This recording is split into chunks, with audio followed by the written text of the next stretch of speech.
हिमालय की गोद में बसा अमरनाथ धाम, जिसे तीर्थों का तीर्थ कहा जाता है, जम्मू कश्मीर के अनंतनाग जिले में स्थित है। अमरनाथ हर वर्ष प्राकृतिक रूप से बनने वाले हिम शिवलिंग के लिए प्रसिद्ध है। इस वीडियो में हम जानेंगे उस रहस्यमयी कथा को जो जुड़ी है अमरनाथ गुफा में बनने वाले शिवलिंग के दिव्य निर्माण से। वैदिक कथाएं चैनल में आपका स्वागत है। कृपया हमारे चैनल को सब्सक्राइब जरूर करें ताकि ऐसी ही दिव्य और पौराणिक कथाएं आप तक हमेशा पहुंचती रहें।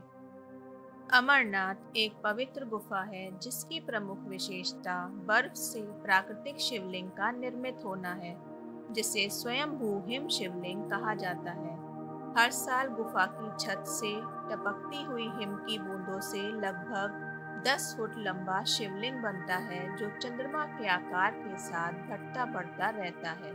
आश्चर्य की बात यह है कि यह शिवलिंग ठोस बर्फ का बना होता है, जबकि गुफा में बाकी बर्फ हाथ में लेते ही भुरभुरा जाती है।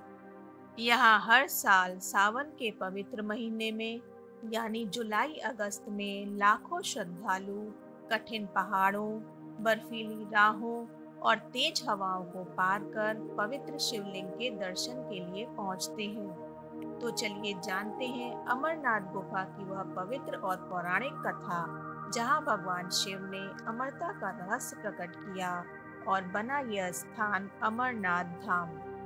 एक पौराणिक मान्यता के अनुसार माता पार्वती ने जब भगवान शिव से पूछा कि उन्होंने मुंडमाला क्यों पहनी है, तो भगवान शिव ने उत्तर दिया कि जब भी माता पार्वती ने पुनर्जन्म लिया तब उन्होंने अपनी माला में एक सर जोड़ा, तो यह मुंडमाला माता पार्वती के हर पुनर्जन्म की संख्या को दर्शाता है।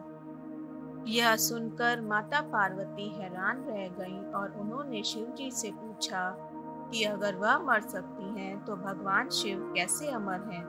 तब भगवान शिव ने उन्हें अमरता का रहस्य बताने का फैसला किया, लेकिन इसके लिए अत्यंत गोपनीय स्थान चाहिए था, इसीलिए उन्होंने अमरनाथ गुफा को चुना।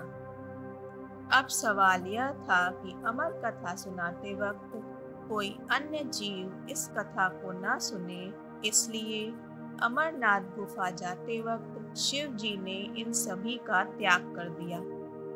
अमरनाथ गुफा की ओर जाते हुए वे सर्वप्रथम पहलगाम पहुंचे, जहां उन्होंने अपने बैल नंदी का परित्याग किया। उसके बाद चंदनवाड़ी में उन्होंने अपनी जटाओं से चंद्रमा को मुक्त किया। शेषनाग झील के तट पर उन्होंने नागों को मुक्त किया और इसके बाद भगवान गणेश को महागुणस पर्वत पर छोड़ दिया और अंत में पंचतरणी में भगवान शिव ने 5 तत्वों का त्याग किया। गुफा में प्रवेश करने से पहले भगवान शिव ने गुफा के चारों ओर अग्नि जलाई। पूर्ण गोपनीयता सुनिश्चित करने के बाद भगवान शिव ने मां पार्वती को अमरता का रहस्य बताना शुरू किया। कहानी सुनाने के बाद भगवान शिव और माता पार्वती दोनों गुफा के अंदर एक बर्फ लिंग में विलीन हो गए और अमरता की वह कथा उसी गुफा की सीमा में रह गई और फिर उसे अमरनाथ गुफा के नाम से जाना जाने लगा।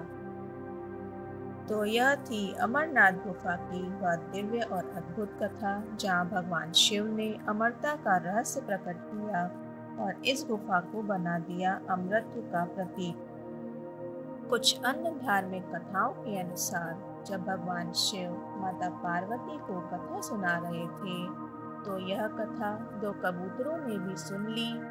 कथा सुनते सुनते यह कबूतर अमर हो गए और आज भी ऐसा माना जाता है कि हर साल अमरनाथ यात्रा के दौरान श्रद्धालुओं को वह अमर कबूतर युगल दिखाई देता है। ऐसा माना जाता है कि अमरनाथ गुफा में बने दिव्य हिमलिंग के केवल दर्शन मात्र से ही मनुष्य को 23 पवित्र तीर्थों के दर्शन के बराबर पुण्य फल प्राप्त होता है। वीडियो देखने के लिए शुक्रिया। कृपया लाइक, शेयर और सब्सक्राइब करना ना भूलें। मिलते हैं अगली वीडियो में।